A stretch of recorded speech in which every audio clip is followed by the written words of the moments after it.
Assalamualaikum students, myself Mohammad Athar Ali and I am here to teach you mathematics, so let's carry on.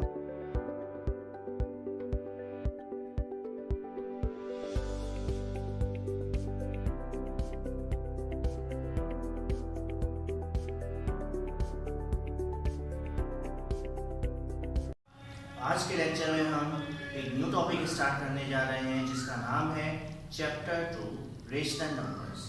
Rational numbers को study करने से पहले हम कुछ numbers की types आपको एक्सप्लेन करेंगे, उसके बाद हम रेशनल नंबर्स को हम एक्सप्लेन करेंगे। फर्स्ट ऑफ ऑल जो पहली टाइप आपको हम नंबर्स की एक्सप्लेन कर रहे हैं उसे हम कहते हैं नेचुरल नंबर्स। क्या कहते हैं उसको? Natural numbers. ये नेचुरल नंबर्स बेसिकली क्या होते हैं? काउंटिंग नंबर्स होते हैं। क्या होते हैं? Counting numbers. काउंटिंग नंबर्स यानी नेचुरल नंबर्स को काउंटिंग नंबर्स कह रहे हैं क्योंकि ये काउंटिंग में यूज होते हैं। हम इसको अपनी डेली लाइफ में काउंटिंग में और कैलकुलेशन के लिए यूज करते हैं और इनका स्टार्ट 1 से होता है और ये आगे कंटिन्यू होते चले जाते हैं, सो ऑन। ओके, यानी इसकी स्टार्टिंग हमें पता होती है, एंडिंग का नहीं पता होती, यानी ये इन्फिनिटी पे चले जाते हैं। सो काउंटिंग नंबर्स को हम क्या कहते हैं? नेचुरल नंबर्स कहते हैं। सिमिलरली एक और टाइप हमारे पास आती है होल नंबर्स। ये होल नंबर्स बेसिकली क्या होते हैं? काउंटिंग नंबर्स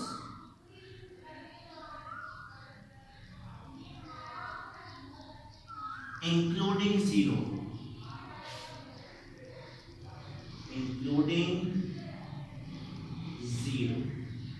काउंटिंग नंबर्स में के साथ जब जीरो को इंक्लूड किया जाता है तो वो होल नंबर्स कहलाते हैं। इसकी जो स्टार्टिंग है वो होती है 0 से 1 2 3 एंड सो ऑन। ये भी आगे कंटिन्यू होते चले जाते हैं, यानी इसका स्टार्ट हमें पता है कि 0 से होल नंबर से स्टार्ट हुए हैं, एंड कहाँ हो रहे हैं हमें नहीं पता। ये भी इनफाइनाइट मेंबर्स इनफाइनाइट ग्रुप में काउंट किए जाते हैं। Okay, whole numbers, natural numbers. Now we are going to study integers. Integers basically क्या होते हैं? ये पॉजिटिव और नेगेटिव नंबर्स होते हैं इंक्लूडिंग जीरो। जीरो भी इनमें शामिल होता है। पॉजिटिव, नेगेटिव नंबर्स और जीरो, जब इन सब का ग्रुप किया जाता है, इनको कंबाइन किया जाता है, तो जो नंबर्स का ग्रुप जो है वजूद में आता है उसको हम कहते हैं इंटीजर्स। ओके, इनकी स्टार्टिंग जो है वो कुछ इस तरीके से होती है। सेंटर में आता है जीरो। जीरो के लेफ्ट हैंड साइड पे नेगेटिव नंबर्स चल रहे होते हैं, ठीक है, और राइट हैंड साइड पे पॉजिटिव नंबर्स चल रहे होते हैं। दोनों साइड से ये कंटिन्यू होते हैं। Negative numbers left hand side पे, positive numbers right hand side पे, दोनों साइड से ये कंटिन्यू इसकी चलती रहती है। इन इंटीजर्स को जब हम नंबर लाइन पर रिप्रेजेंट करते हैं तो सेंटर में हमेशा जीरो को रखा जाता है। ओके, सेंटर में रखा जीरो को, लेफ्ट हैंड साइड पे -1 -2 -3 -4 -5 एंड सो ऑन। ये जो एरो लगाया है इसका मतलब यही है कि ये क्या है? कंटिन्यू, आगे इसकी नंबर लाइन कंटिन्यू है। सिमिलरली 1 2 3 4 5, यहाँ पे भी हमने एरो है, ये एरो शो कर रहा है कि अभी ये कंटिन्यू है। ओके, सो इंटीजर्स क्या होते हैं? Positive, negative numbers including zero, और जब इनको ग्रुप किया जाता है तो नंबर्स की जो टाइप जनरेट होती है उसको हम नाम देते हैं इंटीजर्स का, जिसकी स्टार्टिंग जो है वो दोनों तरफ ही रहती है। स्टार्टिंग यानी जीरो से हो रही है। जीरो का जब के लेफ्ट हैंड साइड पे हमारे पास क्या कराएंगे? नेगेटिव इंटीजर्स आएंगे, और राइट हैंड साइड पे जो आएंगे वो क्या आएंगे? पॉजिटिव इंटीजर्स आएंगे। ओके, और ये दोनों तरफ से कंटिन्यू होते हैं। Coming towards rational numbers. Rational numbers की क्या definition है? Numbers expressed in the form of p upon q, where q is not equal to 0 is called rational numbers. ठीक है, ऐसे numbers जो p upon q की form में represent किए जाएं और उनमें q जो है वो 0 के इक्वल ना हो, rational numbers होते हैं. दूसरी definition, दूसरी है इसकी definition में दूसरे वर्ड्स में अगर मैं इसको define करूं तो क्या होगा?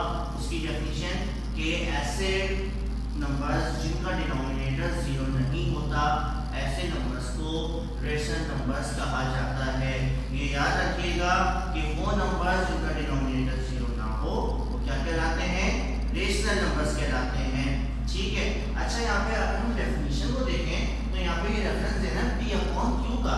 बेसिकली ये p अपॉन q जो है, ये p और ये q बेसिकली ये एज अ सिंबल यूज हो रहे हैं. क्या यूज हो रहे हैं? एज अ सिंबल यूज हो रहे हैं. p जो है वो रिप्रेजेंट कर रहा है किसको? न्यूमरेटर को. p अपॉन q, p किसको रिप्रेजेंट कर रहा है? न्यूमरेटर को. और q किसको रिप्रेजेंट कर रहा है? डिनोमिनेटर को. ओके, डिनोमिनेटर और न्यूमरेटर को रिप्रेजेंट करने के लिए यहाँ पे p एंड q जो है वो यूज किया गया है. यानी ऐसे नंबर्स जिनका डिनोमिनेटर 0 ना हो वो रेशनल नंबर्स होते हैं, और उसमें डिनोमिनेटर 0 ना हो का मतलब क्या है? q is not equal to 0 ने इस चीज को रिप्रेजेंट किया कि डिनोमिनेटर 0 नहीं होना चाहिए. q is not equal to 0 अगर होगा तो रेशनल नंबर्स कहलाएगा, अगर नहीं होगा q इज इक्वल टू 0 होगा तो रेशनल नंबर नहीं होगा. ओके, तो p याद रखिएगा कि p upon q as a symbol use हो रहे हैं. यानी p का मतलब p किसको रिप्रेजेंट कर रहा है? न्यूमरेटर को. और q किसको रिप्रेजेंट कर रहा है? डिनोमिनेटर को. ओके. अच्छा, अब इसकी कुछ एग्जांपल्स यहां पे लिखी है मैंने. 1/2 फ्रैक्शन है but it is considered rational number. -3 integer है, ये भी रैशनल नंबर कंसीडर किया जाएगा. 6/2 ये भी फ्रैक्शन है बट इसको भी हम रेशनल नंबर कंसीडर करेंगे. सिमिलरली 0 भी रेशनल नंबर कंसीडर किया जाएगा. 3/7 भी रेशनल नंबर कंसीडर किया जाएगा. इस तरह के जो सारे हमारे पास नंबर्स लिखे जाएंगे, चाहे वो फ्रैक्शंस हो, होल नंबर्स हो या इंटीजर्स हो, वो रेशनल नंबर्स में काउंट होंगे.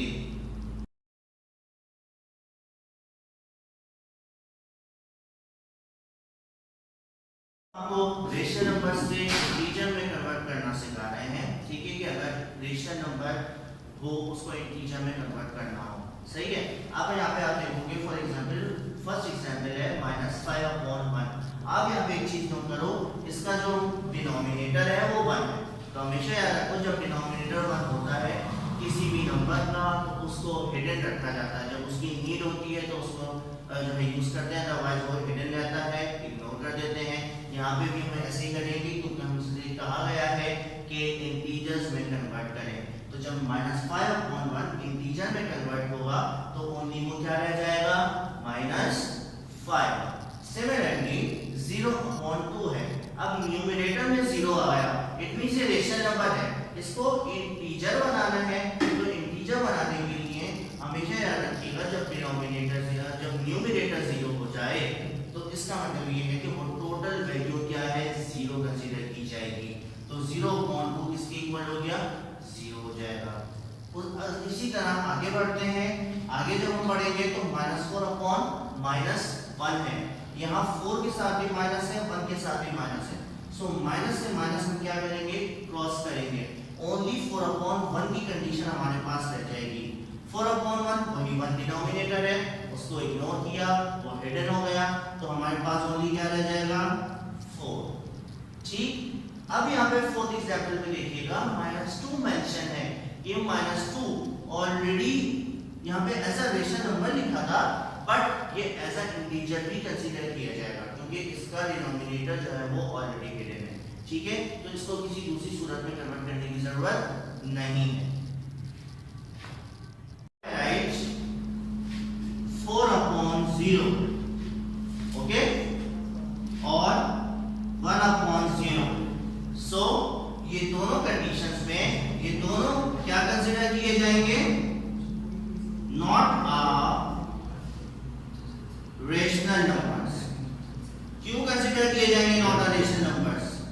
बिकॉज इनका डिनोमिनेटर 0 है। और रेशनल नंबर के लिए कंडीशन बताइए कि ऐसे नंबर जिनका डिनोमिनेटर 0 ना हो वो रेशनल नंबर्स कहलाएंगे। स्टूडेंट्स हम एक्सरसाइज की तरफ मूव कर रहे हैं। आपकी एक्सरसाइज 2A क्वेश्चन नंबर 5 में एक्सप्लेन करने जा रहा हूं, जिसमें क्वेश्चन क्या है, express -3/7 as a rational number whose numerator is 6। इस -3/7 को हमें एक्सप्रेस करना है इस तरह कि इसका जो न्यूमरेटर है वो चेंज होके क्या बन जाए, 6 बन जाए। ओके, फर्स्ट ऑफ ऑल हमारे पास कौन सा न्यूमरेटर, कौन सा रेशनल नंबर है, -3/7। ये हमारे पास क्या है, बेसिकली एक रेशनल नंबर है जिसका न्यूमरेटर हमें चेंज करना है। ठीक है, अच्छा अब आप एक चीज याद रखिएगा, अगर मैं -3 को 2 से मल्टीप्लाई करता हूं, बिकॉज 3 2 6 होता है, तो -6 आएगा। मुझे तो प्लस का 6 चाहिए, मुझे क्या चाहिए, प्लस का 6 चाहिए। तो इसलिए मैं क्या करूंगा, -3 को मल्टीप्लाई करवाऊंगा किससे, -2 से। तो उससे क्या होगा, माइनस और माइनस मल्टीप्लाई होके प्लस हो गया, 3 2 6। इस तरह मुझे पॉजिटिव 6 मिल जाएगा। ओके, स्टेटमेंट लिखूंगा, when -3 multiplied by -2 so it becomes 6। जब -3 -2 से मल्टीप्लाई होगा तो वो क्या बनेगा, 6 बनेगा। सो आगे बढ़ते हैं, -3/7 मल्टीप्लाई बाय -2। -3 के साथ मैंने मल्टीप्लाई बाय -2 मेंशन किया। इसी तरह जब मैंने -3 को -2 से मल्टीप्लाई किया तो मैं उसके डिनोमिनेटर को भी मल्टीप्लाई करवा दूंगा -2 से। तो माइनस और माइनस क्या हो जाएगा, प्लस। ये हो गया 3 2 6। अब 7 2 14। अब यहां नोट करेंगे 7 पॉजिटिव है और 2 नेगेटिव है, सो प्लस माइनस माइनस, सो 6/-14 हमारे पास रेशनल नंबर आ गया। अब आप एक चीज नोट करेंगे, हमें न्यूमरेटर कन्वर्ट करना था, न्यूमरेटर -3 से 6 बनाना था, वो तो बन गया, लेकिन साथ साथ हमारा डिनोमिनेटर भी चेंज हो गया। एक्सरसाइज 2A का क्वेश्चन नंबर 6, उसमें क्या कंडीशन बताई जा रही है, express -2/-5 as a rational number whose denominator is, जिसका डिनोमिनेटर क्या बन जाए, 5 बन जाए। हमें अब डिनोमिनेटर चेंज करना है। पहले वाले क्वेश्चन में न्यूमरेटर चेंज किया था, अब हमने क्या किया है, सबसे पहले रेशनल नंबर लिखेंगे। कौन सा रेशनल नंबर है जिसको कन्वर्ट करना है, -2/-5। अच्छा, अब हमें इसका डिनोमिनेटर चेंज करना है। जब डिनोमिनेटर इसका चेंज करना है, सो हमने यहाँ पे लिखना है कि देखिए मुझे प्लस का 5 चाहिए, मुझे माइनस का 5 तो मेरे पास डिनोमिनेटर ऑलरेडी मौजूद है, मुझे प्लस का 5 बनाना है। तो प्लस का 5 बनाने के लिए अगर मैं -5 को आप देखिएगा 1 से मल्टीप्लाई करूं तो माइनस प्लस माइनस होगा, 5 तो माइनस का 5 ही आ जाएगा। लेकिन अगर मैं -5 को -1 से मल्टीप्लाई करूं तो माइनस और माइनस प्लस, 5 तो तब जाके मुझे पॉजिटिव 5 मिल जाएगा। सो मैं यहाँ पे लिखूंगा when -5 multiplied by -1 so it becomes 5। Okay, जब -5 -1 से मल्टीप्लाई होगा तो वो क्या बन जाएगा, पॉजिटिव 5 बन जाएगा। अब आगे इसका सॉल्यूशन स्टार्ट करते हैं। -2/-5 multiply by -1। जिस तरह वहां न्यूमरेटर को हमने मल्टीप्लाई किया था, उसकी वजह से डिनोमिनेटर को भी मल्टीप्लाई किया था, इसी तरह यहाँ डिनोमिनेटर को मल्टीप्लाई कर रहे हैं -1 से, तो उसकी वजह से न्यूमरेटर को भी मल्टीप्लाई करेंगे -1 से। माइनस और माइनस प्लस, यहाँ पे आ गया 2, माइनस और माइनस प्लस, 5 2/5। आप नोट कर सकते हैं डिनोमिनेटर हमारे पास पॉजिटिव 5 कन्वर्ट हो गया, साथ साथ न्यूमरेटर भी चेंज हो गया। It's homework time. Do question 1, 2 and 5 and 6 6 of exercise 2A from your book. Question 1 and 2 में, क्वेश्चन 1 में आपको रेशनल नंबर और नॉन रेशनल नंबर आइडेंटिफाई करना है। क्वेश्चन 2 में आपको इंटीजर्स में कन्वर्ट करना है रेशनल नंबर्स को। एंड क्वेश्चन 5 एंड 6 जिसकी एक एग्जांपल अभी मैंने एक्सप्लेन की है, उसके रिमेनिंग पार्ट्स आपको होमवर्क में करने हैं। ठीक है।